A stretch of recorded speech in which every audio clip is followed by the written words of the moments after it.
Estás escuchando Mil y un viajes por el mundo con Maribel Ruiz.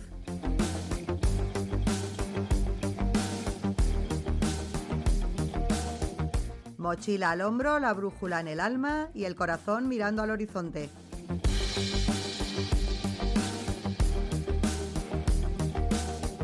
Aquí hablamos de recuerdos imborrables, de caminos que transforman y de viajes que dejan huella. ¿Nos vamos?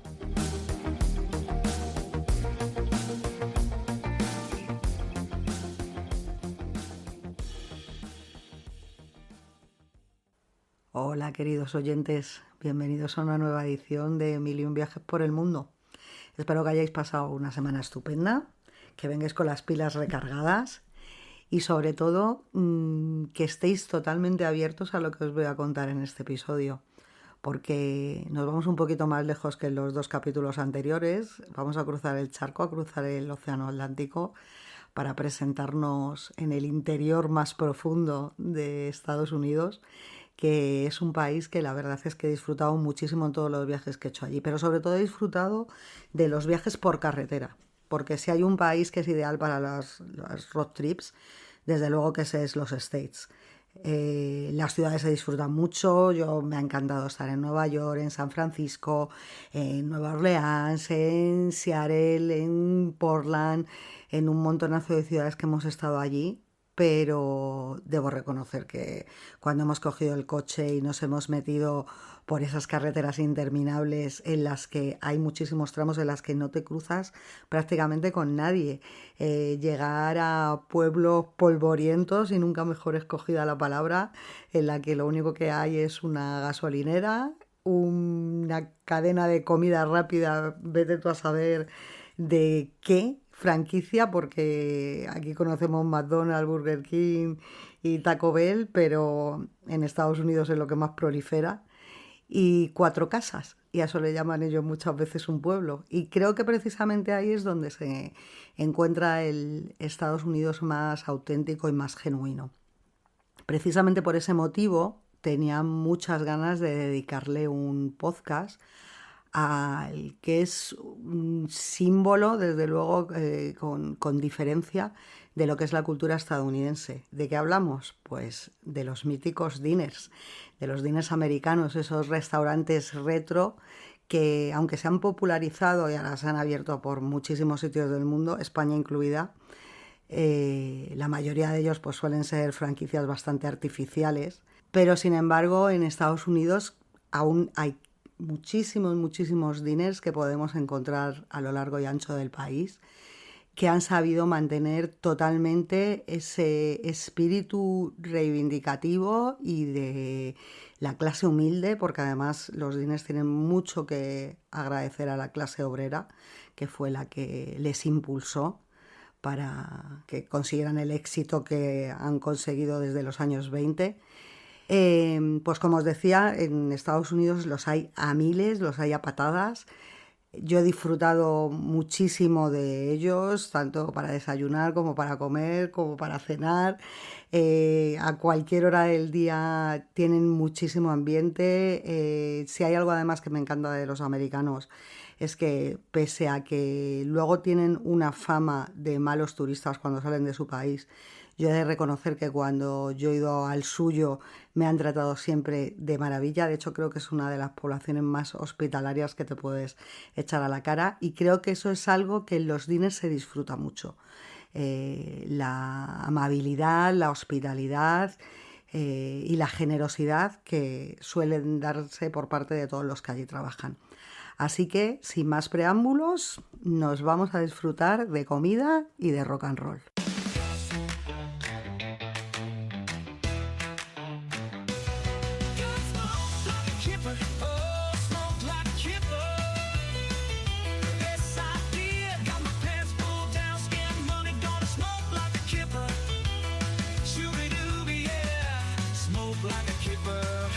Smoke like a kipper, yes I did. Got my pants pulled down, scanning money, gonna smoke like a kipper. Oh, shooby-dooby, yeah, smoke like a kipper. Got tongue real bad, it's right out, pants pulled down. You know I smoke like a kipper should do. Oh, shooby-dooby-doo.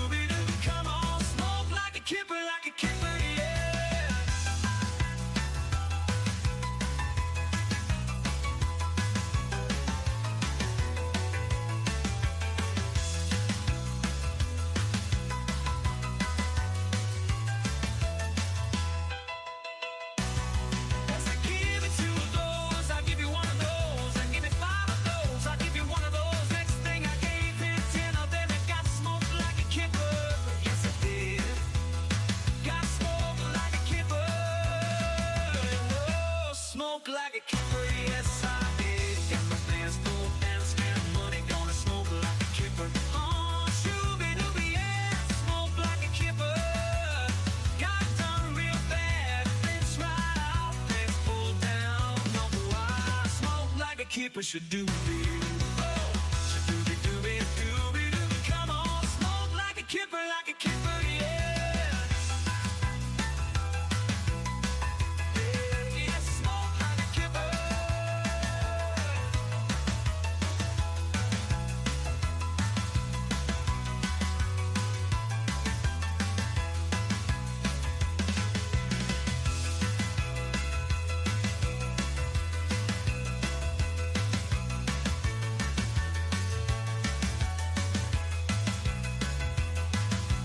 He said, put your money where your cash goes there. Stick your dollars here, you get money there. Next thing I put in my hard-earned bucks. Got smoke like a keeper. Yes, I'll give me 10 of those. I'll give you 5 of those. And give me 8 of those. I'll give you 1 of those. Next thing I gave him 5 of them and got smoke like a kipper. Got smoke like a kipper. Oh, smoke like a kipper. Yes, I did. Got my pants pulled down, stack money from the smoke like a kipper. Shooby-dooby, yeah. Smoke like a kipper. Yeah.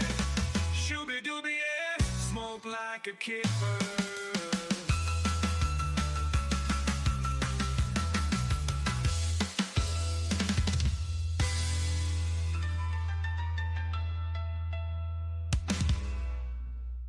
Si hay un lugar donde el tiempo se detiene entre hamburguesas con patatas, batidos cremosos y el sonido nostálgico de una jukebox, estos son los diners americanos.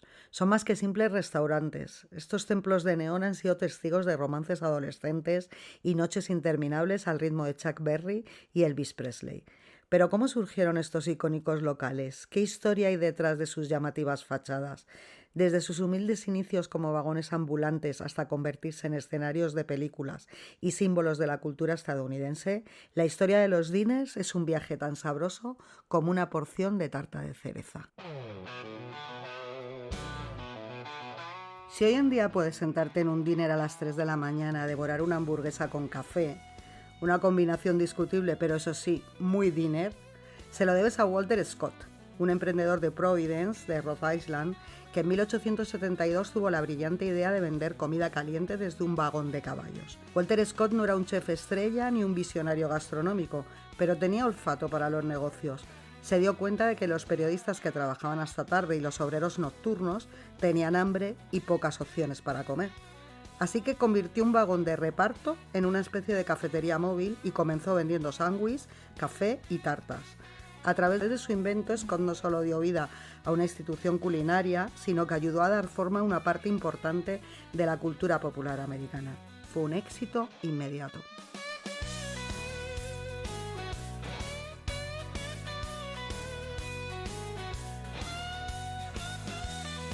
Walter Scott nació en 1872 en una época de gran cambio en Estados Unidos.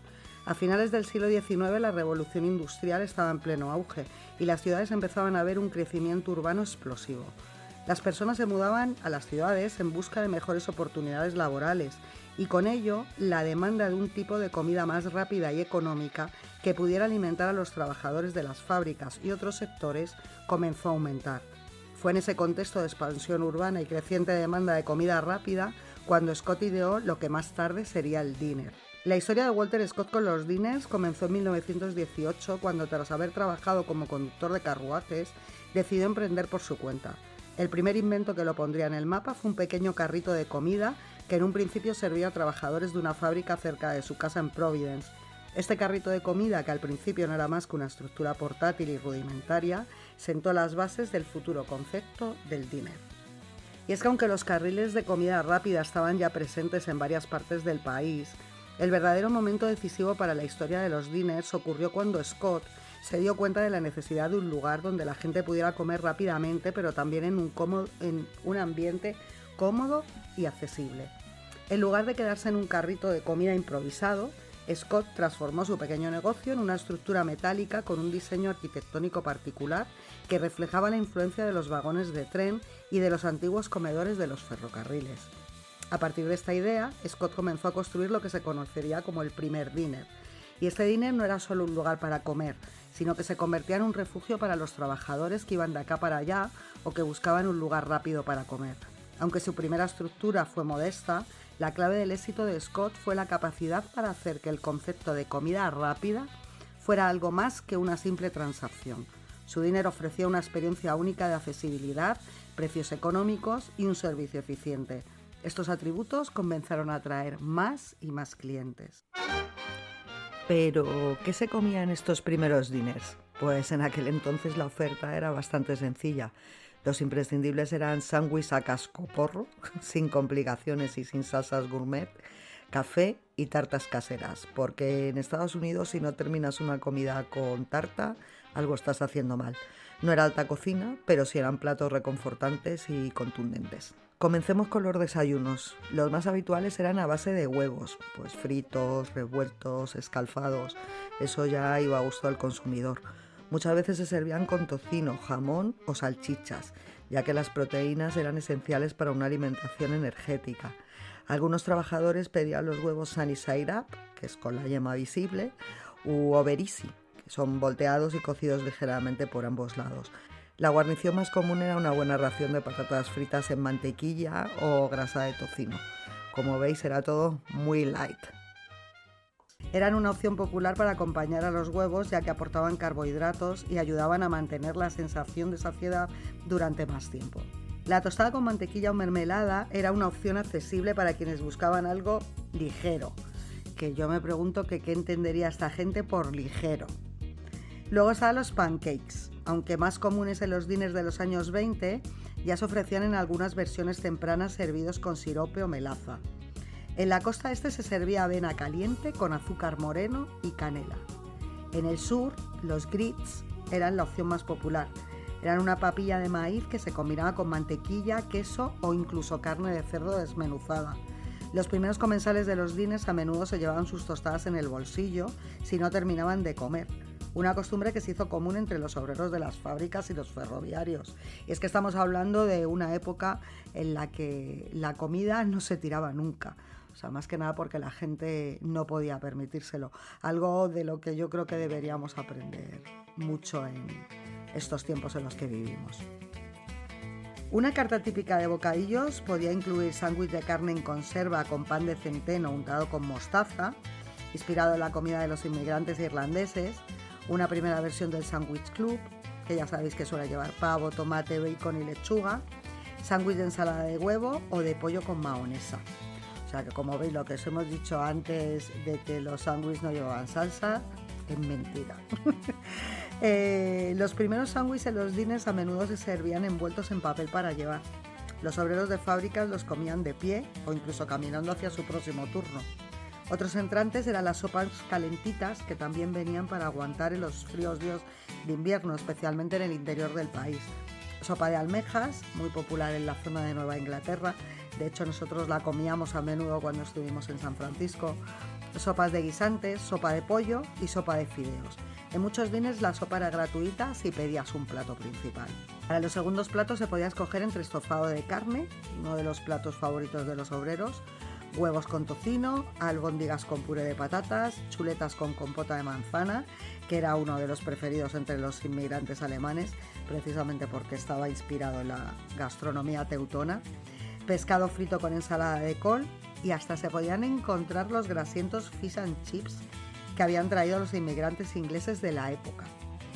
Los postres pues solían ser pudding, natillas y sobre todo tarta de manzana, de nuez pecana o de cereza. El famoso lema As American as Apple Pie, tan americano como la tarta de manzana, se hizo popular porque este era el postre más común en los diners y restaurantes familiares. La expresión As American as Apple Pie significa algo típicamente estadounidense, algo que representa la esencia de la cultura y tradición de Estados Unidos. Se usa para describir cosas que son percibidas como profundamente arraigadas en la identidad nacional. Pues le hace el béisbol, los diners o los batidos. Pero ¿por qué la tarta de manzana? Pues porque aunque el postre tiene orígenes europeos, en Estados Unidos se popularizó tanto que se convirtió en un símbolo de la cocina casera y la nostalgia por el sueño americano. La frase empezó a usarse con más fuerza durante la Segunda Guerra Mundial, cuando los soldados decían que luchaban for mom and apple pie, es decir, por su madre y por su país.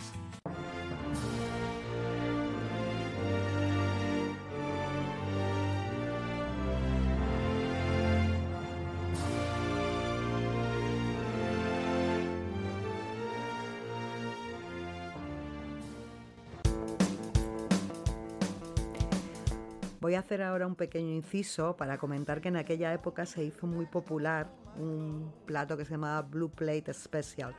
Era una estrategia de los años 30 para atraer clientes con platos del día baratos y bien servidos. El Blue Plate Special era una comida completa y económica que los diners ofrecían diariamente, pues algo parecido a lo que tenemos nosotros aquí en España con el menú del día.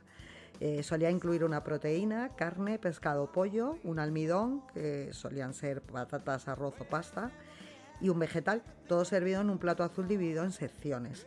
Era rápido de preparar, lo que permitía servir a clientes que tuvieran prisa. Era barato, lo que le hizo popular durante la Gran Depresión de los años 30, y era nutritivo, ya que combinaba varios grupos alimenticios en una sola bandeja. El nombre viene de los platos divididos en secciones que se usaban en los diners y cafeterías. A menudo estos platos eran de cerámica azul con detalles blancos, producidos en masa para la industria de la hostelería. Costaban entre 25 y 50 centavos e incluían carnes, patatas y verduras. Los restaurantes compraban ingredientes en grandes cantidades y reciclaban sobras de la cena anterior para mantener los costes bajos.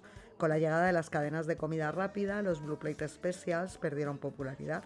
Sin embargo, algunos diners clásicos y cafeterías en pueblos pequeños aún los ofrecen, aunque en esta ocasión pues, se suelen llamar más bien plato del día o home style special.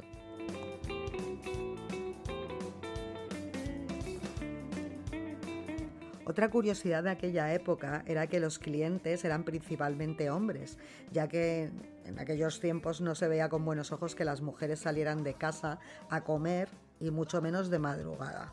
Bueno, todavía en muchos lugares se sigue mirando con recelo a la que ose hacerlo. Así que yo no sé cuándo se va a borrar el machismo de la faz de la tierra. Pero eso cambiaría con los años. Cuando en 1920 las mujeres consiguieron por fin el derecho a voto, los propietarios de los diners pensaron en ellas como clientas potenciales. De este modo, los diners se llenaron de flores, se pintaron de colores chillones los Cadillacs que se colocaban en el frontal de los restaurantes, se alargaron las barras y se añadieron cuartos de baño para señoritas. Los locales cada vez se parecían más a los vagones restaurantes de los trenes, los dining cars, que es de ahí de donde viene precisamente el origen del término diner para denominar a esos restaurantes ya míticos.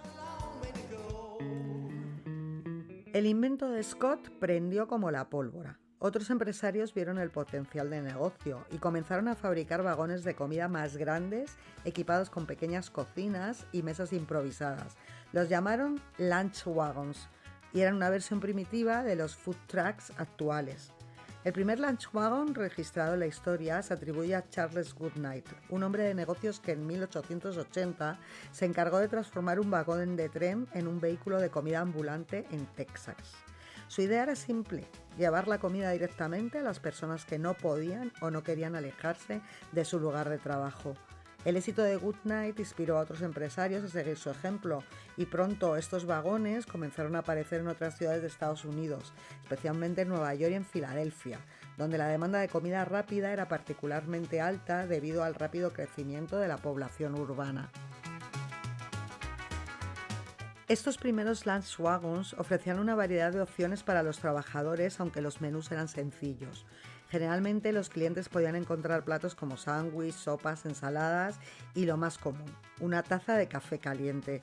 Debido a que muchos de estos vehículos eran operados por pequeñas empresas familiares, la calidad de la comida podía variar, pero lo que los hacía atractivos era sobre todo la conveniencia de poder obtener una comida rápida y barata sin tener que entrar en un restaurante formal. A medida que los lunch wagons ganaban popularidad, comenzaron a ser vistos como algo más que una simple opción de comida rápida para los trabajadores. Estos vehículos ofrecían un sentido de comunidad. Los clientes acostumbraban a ver a los mismos vendedores de comida en las mismas ubicaciones, lo que generaba un ambiente de familiaridad. Los lunch wagons se convirtieron en un espacio donde no solo se comía, sino que también se sociabilizaba. Con el paso de los años, estos vagones empezaron a especializarse y diversificarse. Algunos empezaron a ofrecer menús más elaborados, mientras que otros se convirtieron en lugares de encuentro para diferentes comunidades. Las variaciones regionales de los lunch wagons comenzaron a surgir. En algunas ciudades se centraban en platos más tradicionales como el hot dog, el perrito caliente de toda la vida, y los tacos mexicanos, mientras que en otras se ofrecían opciones más específicas para satisfacer las demandas de los trabajadores locales. En ciudades como Nueva York, por ejemplo, tenían un aire como más sofisticado. Se diseñaron carros más grandes y mejor equipados. Ya sabéis que en la Gran Manzana siempre han ido un paso por delante. Y algunos comenzaron a incorporar características como áreas de descanso al aire libre, creando una experiencia similar a la de un restaurante, pero con la flexibilidad y la accesibilidad de un carrito móvil. Es decir, que al final eran un poco unos carritos con terraza. Este avance también permitió que los vagones se popularizaran en diferentes partes de la ciudad, adaptándose a las nuevas necesidades de la población urbana. Y hay que comentar que ¿cuál era uno de los productos estrellas de estos primeros diners? Pues los milkshakes, que es como conocen los americanos a esos batidos tan exagerados y tan llamativos que solemos ver en las películas. El milkshake típico de un dinner pues es básicamente un batido a base de helado, leche y ya el diferente sabor que tú quieras elegir. Puede ir desde vainilla y chocolate pues hasta frutas como fresa o plátano, o incluso combinaciones más audaces como caramelo o mantequilla de cacahuete. La clave para un buen milkshake está en la textura. Debe ser espeso, cremoso y perfecto para disfrutar con una pajita gruesa. Los milkshakes se sirven en vasos enormes, a menudo con toppings de helado, chocolate líquido y crema batida. Ya sabéis lo que a los yankees les gusta todo lo extremadamente ridículo. ¿A qué os suena este sonido?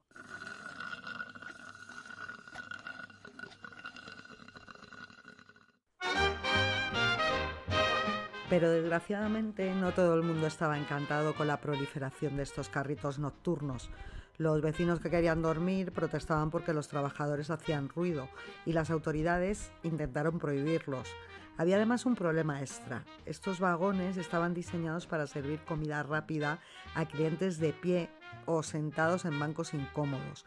La gente quería algo más espacioso y acogedor, un lugar donde sentarse con calma, charlar y sobre todo protegerse del frío en invierno. ¿La solución? Pues que en lugar de vagones móviles, los empresarios empezaron a construir estructuras permanentes con la misma estética. Nacían los primeros diners de verdad. Y ahí es donde entra en escena un visionario llamado Patrick J. Tierney. Tierney fue el primero en imaginar los diners como restaurantes prefabricados con mesas, cabinas y una cocina más equipada. Su idea era sencilla pero efectiva. En lugar de tener un vagón móvil, construiría estructuras fijas, pero con la misma apariencia de los lunch wagons. La historia de la comida rápida está llena de innovaciones, pero pocos nombres se asocian tan estrechamente con la revolución de los diners como el de Tierney. Su visión y determinación no solo ayudaron a definir lo que hoy conocemos como los diners, sino que también impulsaron un cambio en la manera en que la gente percibía la comida fuera de casa. Tierney, con su enfoque único y su astucia comercial, transformó un concepto sencillo en una parte fundamental de la vida estadounidense, creando una institución que sigue siendo amada por millones de personas. El primer diner de Tierney, llamado sorprendentemente The Tierney Diner, abrió en una esquina bulliciosa de Nueva York. La estructura metálica, brillante y bien construida fue un éxito inmediato. Los trabajadores, que antes se veían obligados a comer de pie, ahora podían disfrutar de una comida caliente y rápida, pero en bancos acolchados. Y además el diner ofrecía una variedad de menús económicos y bien elaborados que iban desde desayunos rápidos hasta cenas sencillas, todo servido con rapidez y en un ambiente acogedor. Este primer diner de Tierney comenzó a incluir más comodidades: aire acondicionado, luces de neón brillantes, menús escritos en pizarras. Todo esto atraía la atención de los transeúntes. Mientras tanto, otros empresarios comenzaron a seguir su ejemplo, construyendo diners que replicaban el modelo creado por Tierney. Lo que comenzó como una idea simple se convirtió en un fenómeno cultural y los diners se establecieron firmemente en el panorama estadounidense. Pero lo que hizo que los diners de Tierney fueran aún más especiales fue la atmósfera única que crearon. Con su decoración llamativa, sus mostradores y sus bancos, los diners se convirtieron en lugares de encuentro social. Ya no solo eran lugares donde los trabajadores comían rápido entre turnos, se convirtieron en el sitio donde la gente se reunía para compartir una comida, un café o una charla informal. La comida se convirtió en una excusa para conectar y los diners pasaron a ser el corazón de las comunidades urbanas.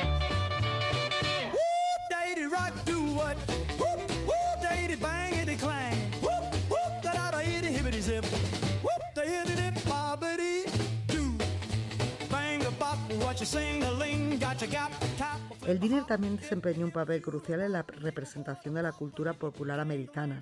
En películas, programas de televisión y canciones, los diners se convirtieron en símbolos de la vida urbana y de la clase trabajadora. Fueron el escenario perfecto para muchas historias, desde las películas de los años 50, aquí tengo que mencionar a la que es mi película favorita junto a los Warriors, Grease, hasta la serie de televisión Happy Days, que capturaba la esencia de la juventud estadounidense y su relación con estos establecimientos. Tierney fundó la Tierney Diner Manufacturing Company, que comenzó a fabricar diners modulares fáciles de transportar y ensamblar en cualquier ciudad. Esta innovación hizo que el negocio de los diners explotara por fin en todo Estados Unidos. En los años 20 los diners empezaron a aparecer en cada esquina, especialmente en la costa este.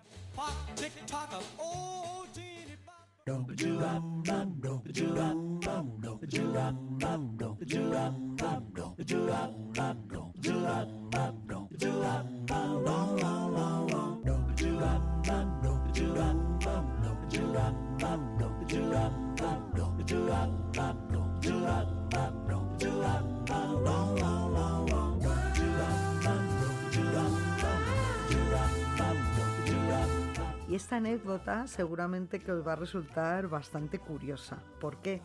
Pues porque el primer diner que contó con un baño fue un escándalo en la época. Y es que mientras muchos de estos diners se conformaban con un mostrador, sillas y un menú rápido, hubo un diner que llevó la experiencia al siguiente nivel: la incorporación de un baño dentro del establecimiento. Lo nunca visto. Sin embargo, esta simple adición que hoy consideramos común fue en su momento un verdadero escándalo y causó un revuelo en la sociedad de la época. El diner en cuestión fue inaugurado a principios de los años 30 en una pequeña ciudad del estado de Nueva York y fue el primero en ofrecer un baño interior para el uso exclusivo de sus clientes. En esos tiempos la mayoría de los restaurantes no tenían baños dentro del local. Los clientes debían buscar baños públicos cercanos. Esta limitación no solo era incómoda, sino que también era vista como una falta de lujo y confort. Dos conceptos que hasta entonces nos asociaban con la comida rápida. La idea de agregar un baño dentro del diner de inmediato fue vista como una propuesta de vanguardia, pero también desató una serie de reacciones que oscilaban entre la fascinación y el rechazo. Para muchos la presencia de un baño en el mismo local que servía comida era algo casi impensable. La gente de la época estaba acostumbrada a la idea de que los baños eran lugares privados, reservados para el hogar o ciertos establecimientos de mayor categoría, no para un sitio que servía comida rápida y sencilla. La idea de que las personas pudieran comer y al mismo tiempo tener acceso a un baño parecía a ojos de alguno una transgresión a las normas de lo que debía ser un establecimiento de comida. La controversia que surgió no fue solo por la modernidad del concepto, sino también por la implicación de la higiene. En la época, los estándares de limpieza y sanidad en los establecimientos de comida no estaban tan regulados como hoy en día.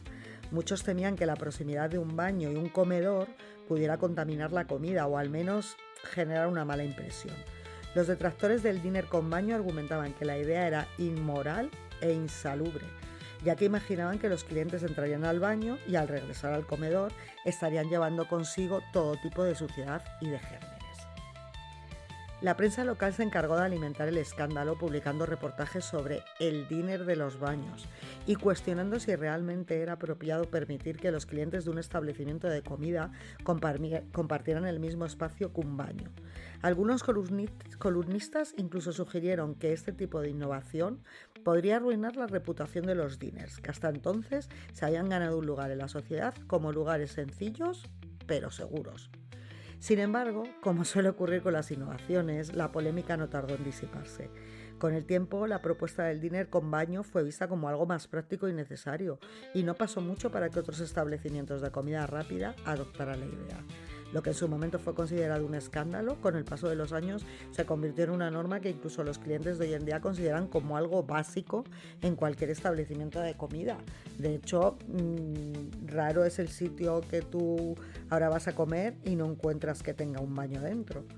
Aunque el escándalo del primer diner con baño pueda parecer trivial desde la perspectiva moderna, el hecho de que esta pequeña innovación causara tanto revuelo subraya cuán diferentes eran los tiempos y los valores en aquellos años. La adición de un baño a un diner fue más que un simple avance en comodidad. Representaba un cambio en la forma en que los estadounidenses veían la comida rápida y el trato que merecían los clientes. Y llegamos ahora a los años 30. Porque con ellos vino la Gran Depresión, una de las peores crisis económicas de la historia.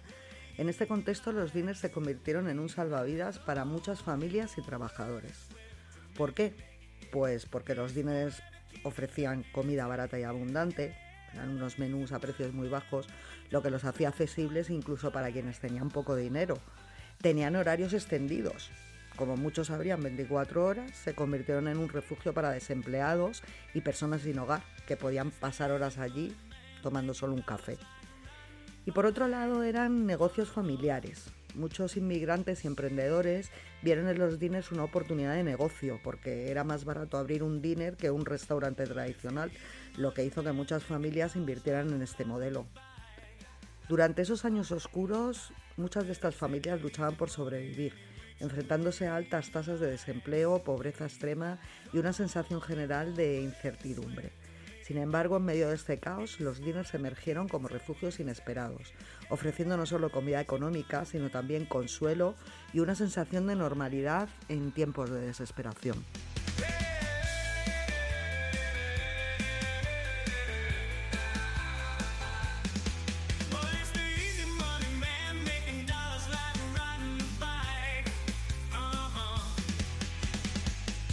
Y es que la magia detrás de los penny diners no era solamente por el hecho de que ofrecían una comida a un precio simbólico, sino también el sentido de comunidad que fomentaban. La participación en estos eventos se convirtió en un acto de solidaridad, donde los más afortunados ayudaban a los más desfavorecidos. Aunque solo se cobraba un centavo por esta comida, muchos asistentes acudían con la intención de contribuir de alguna manera, ya fuera donando su tiempo como voluntarios o llevando productos para ayudar a preparar la comida. La moda de los penny diners también reflejaba un cambio en la forma en que las personas se relacionaban con la pobreza y el sufrimiento. En lugar de ver la pobreza como algo que debía ocultarse, estos eventos creaban un espacio donde las dificultades económicas se compartían abiertamente, sin vergüenza, y se abordaban colectivamente. Los penny diners ofrecían un lugar seguro donde los más necesitados podían disfrutar de una comida caliente sin tener que sentirse marginados o excluidos por su situación. Y ahora sí, ya hemos llegado a los años 50, lo que es la edad de oro de los diners. Es que fueron una década crucial en la historia de los restaurantes, marcando el auge de estos establecimientos en la cultura americana. El diner se consolidó no solo como un lugar para comer, sino como un verdadero símbolo. Durante este periodo, los diners se convirtieron en símbolos de la modernidad, la accesibilidad y la comodidad. Y su impacto fue tan profundo que incluso hoy, varias décadas después, siguen siendo una parte fundamental de la identidad cultural de Estados Unidos. Esta década de los 50 fue testigo de una explosión de diners a lo largo de todo el país. Este fenómeno no fue casualidad, sino el resultado de una combinación de factores socioculturales y económicos. En primer lugar, la economía estadounidense experimentó un periodo de crecimiento sin precedentes después de la Segunda Guerra Mundial. Con una clase media en expansión, más gente que nunca podía permitirse el comer fuera de casa. La movilidad social y la abundancia de alimentos también favorecieron este crecimiento. Los diners, con su concepto de comida rápida, accesible y económica, encajaron perfectamente con el estilo de vida de esa época. Los diners no solo estaban en las grandes ciudades, sino que empezaron a aparecer también en pequeños pueblos y a lo largo de las rutas de carreteras interurbanas.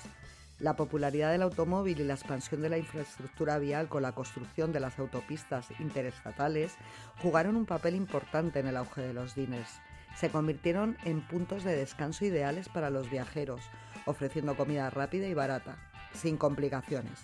La imagen de un diner con su característico diseño en forma de caja metálica, sus ventanas panorámicas y sus interiores brillantes y coloridos rápidamente se asoció con el estilo de vida americano. Los años 50 fueron una época marcada por el optimismo y el consumismo. En este contexto, los diners se convirtieron en más que un simple lugar para comer. Eran un refugio cultural y social. Ofrecían un ambiente informal donde las personas podían disfrutar de un plato de comida clásica americana: hamburguesas, batidos, pasteles, tartas y patatas fritas, mientras se sumergían en la atmósfera vibrante de los 50. Las familias, los adolescentes, los trabajadores, los viajeros formaban un crisol de clientes que se reunían en los diners para compartir una comida, pero también para socializar. Las mesas y los asientos en el mostrador fomentaban la interacción y los camareros, con su característico uniforme, se convertían en figuras claves del ambiente. Los años 50 también marcaron el auge de la cultura juvenil y los diners fueron uno de los lugares donde los adolescentes podían disfrutar de su nueva libertad y de un nuevo movimiento que empezaba a arrasar: el rock and roll.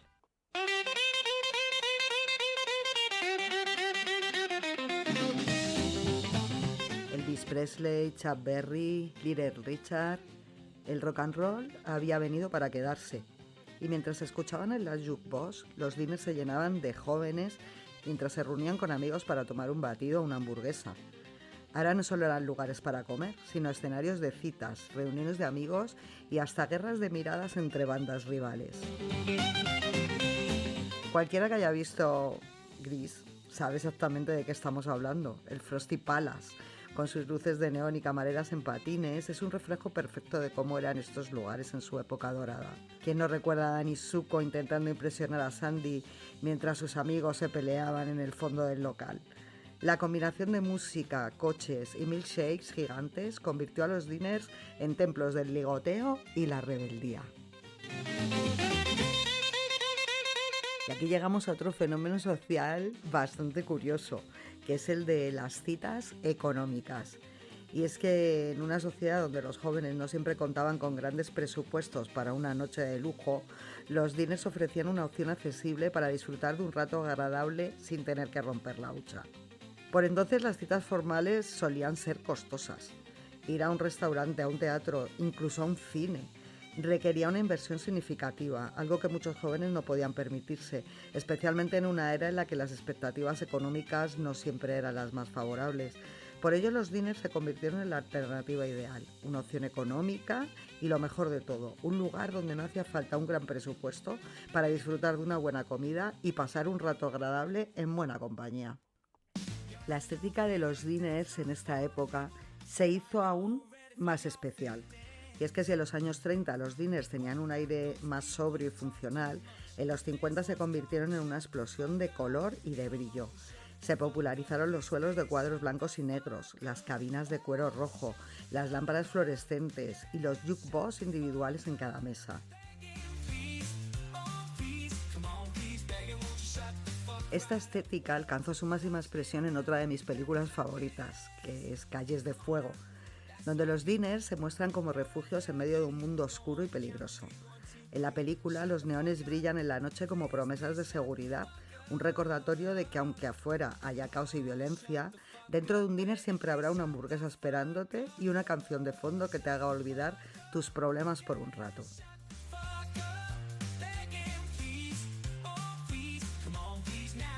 Otro elemento fundamental de la estética de los diners era la música. Las jukebox, esas máquinas de discos brillantes con luces intermitentes, se convirtieron en el corazón palpitante de estos bares. Situadas generalmente cerca del mostrador o en las propias mesas, las jukebox permitían a los clientes seleccionar sus canciones favoritas y crear la banda sonora perfecta para su experiencia comiendo. Estas jukebox llenaban el ambiente con rock, convirtiendo cada visita en una mini fiesta. Algunas máquinas permitían elegir canciones desde cada mesa, lo que generaba auténticas guerras musicales entre los clientes. Y es que la jukebox no solamente era una máquina de discos, sino un símbolo cultural de los años 50. Hay historias de dueños que, hartos de escuchar las mismas canciones una y otra vez, las desconectaban o subían el precio de las canciones más populares para que la gente eligiera otras. Pero la música era parte esencial del diner y al final siempre ganaba el rock and roll. Durante esa década, los Estados Unidos vivió un fenómeno que transformó la cultura del diner, y es que apareció el drive-in dinner. Esta innovación no solo cambió la manera en la que la gente disfrutaba de su comida, sino que también marcó el auge de la fiebre del autoservicio y la creciente obsesión por la conveniencia y la velocidad en una sociedad que comenzaba a moverse al ritmo de los coches. La idea del drive-in dinner no era completamente nueva, pero fue en los años 50 cuando alcanzó su máximo esplendor. La combinación de la creciente popularidad de los coches, el auge de las carreteras interestatales y la cultura del fast food contribuyó a que este tipo de diner se convirtiera en un fenómeno masivo. En lugar de aparcar y entrar a un restaurante, los clientes podían simplemente quedarse dentro del coche, hacer su pedido por un intercomunicador y esperar a que una camarera llegara a servirles directamente. Este nuevo concepto resultaba increíblemente atractivo para una sociedad cada vez más ocupada y orientada hacia la eficiencia. Los drive-in dinners ofrecían comodidad y rapidez, características que se alineaban perfectamente con el espíritu de la década. En los años 50 la vida estaba cambiando y los automóviles se convirtieron en una extensión de la vida social de los jóvenes, quienes deseaban experimentar la libertad y la independencia que esos mismos coches les proporcionaban. Los diners drive-in les ofrecían la oportunidad de una comida rápida sin tener que salir del coche, creando un ambiente ideal para encuentros informales y citas.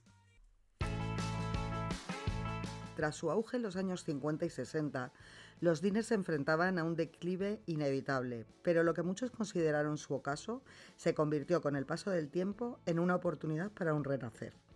Este resurgimiento no solo revivió el concepto del diner clásico, sino que también lo integró a una nueva corriente cultural.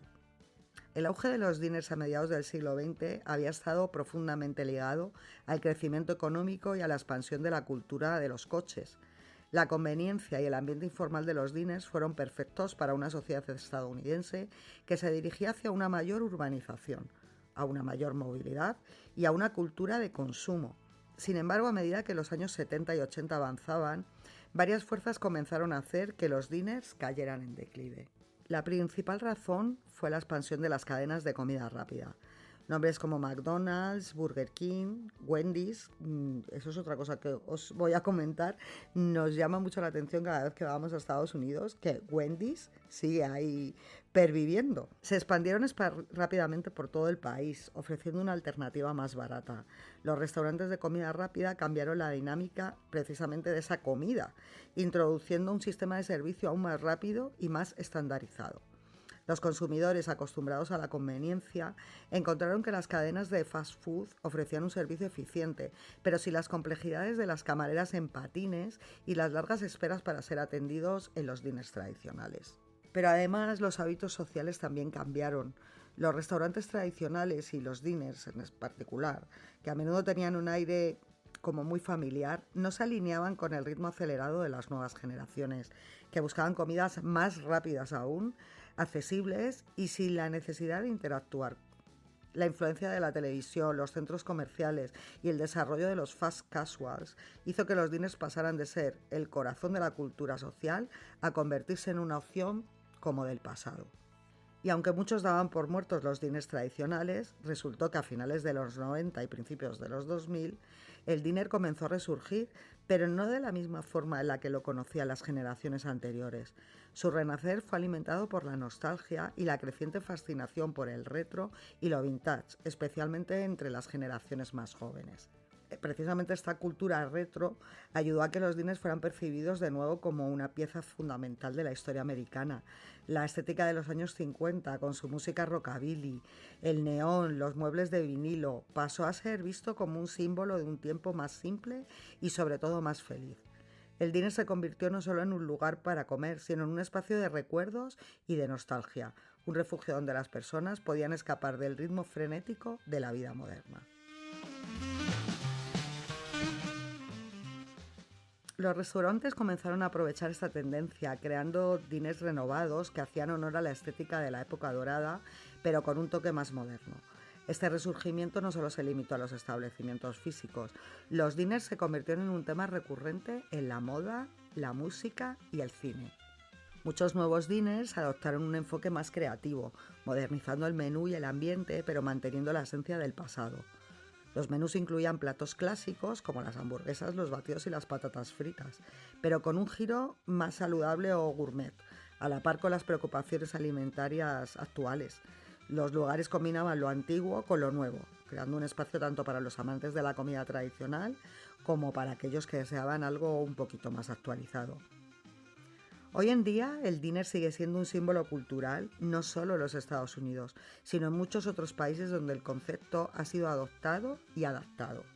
El Diner Revival ha sido más que una moda pasajera, es una celebración de un estilo de vida que muchos consideraban perdidos en la rapidez de la vida moderna. A través de su estética retro, su comida sabrosa y su atmósfera única, los diners han logrado mantenerse en pleno apogeo, ofreciendo una mezcla de nostalgia y modernidad que atrae tanto a los veteranos que vivieron su auge como a las nuevas generaciones que buscan algo auténtico y diferente. En un mundo cada vez más digitalizado, el diner ofrece una experiencia que no se puede replicar fácilmente. Una conexión directa con la historia y una forma de disfrutar la comida que va más allá de simplemente comer rápido. A través de este resurgimiento, los diners se han consolidado como un símbolo de resistencia ante la homogeneización de la cultura moderna, un refugio para quienes desean vivir un pedazo de historia y una conexión con el pasado en medio del bullicio del presente. Queridos oyentes, hasta aquí nuestro programa dedicado a los diners. Espero que os haya servido para aprender muchísimas más cosas de estos restaurantes tan míticos. Y no quiero terminar el programa sin recomendaros los que para mí son dos de los diners más especiales de todo Estados Unidos. El primero es Lou Mitchell, que se encuentra en Chicago. Es un mítico no solamente de la escena de los diners en general, sino del propio país, porque además está justo en el inicio de la Ruta 66 en Chicago. Nosotros estuvimos cuando visitamos la ciudad y bueno, es un sitio que atrae a visitantes ya no solamente de Estados Unidos, sino de todo el mundo. Sí que tengo que avisar que los precios son algo caros. Ahora mismo tú te metes en su web a ver la carta y fácilmente unos simples huevos con un poquito de guarnición ya te van a costar cerca de 15-16 dólares. Pero oye, si estáis por allí merece la pena rascarse un poquito el bolsillo porque es un sitio que solamente vas a poder visitar una vez en la vida. Y el segundo diner que os voy a recomendar es mi diner favorito, absolutamente, que es el Perisur. No tiene absolutamente nada que ver con esta franquicia artificial que se ha extendido por muchos países, incluido el nuestro. No, este es el Perisur auténtico, se encuentra en Yermo, en California, y le descubrimos de casualidad mientras conducíamos de Las Vegas a Los Ángeles. Y de verdad es un viaje fascinante a la época dorada de los años 50. Abrió en el año 87, pero su historia se remonta aún mucho más atrás, porque el edificio original se construyó en el 54 como un pequeño diner junto a la carretera, y los fundadores fueron Peggy Sue, que es la que da el nombre al establecimiento, y su marido Champ, que decidieron restaurarlo y convertirlo en un homenaje pues, a la época dorada de los diners. De hecho, si buscáis la foto en internet vais a alucinar porque el propio edificio tiene la forma de una jukebox. Entonces, imaginaros ya lo que te llama la atención cuando llegas allí y ni siquiera has entrado dentro. Pues la decoración muy inspirada en el Hollywood de los años 50, pues tienen estatuas de Elvis, de Marilyn Monroe, de los Blues Brothers. Es que desde el momento en que cruzas la puerta, Perisur te transporta a otra era.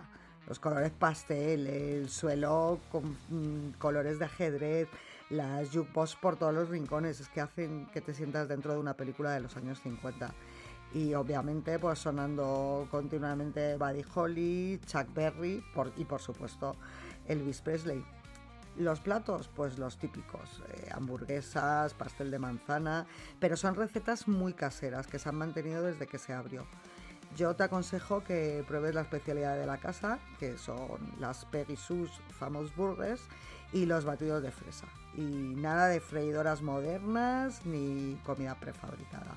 Aquí cocinan como en los años 50 con sus parrillas y con sus recetas de toda la vida. Pues a ritmo de rock and roll me despido. Espero que estés aquí justo en 7 días. Yo voy a ser fiel a la cita y te sorprenderé con otro programa en el que espero descubrirte muchas cosas desconocidas de este mundo en el que vivimos. Un abrazo a todos.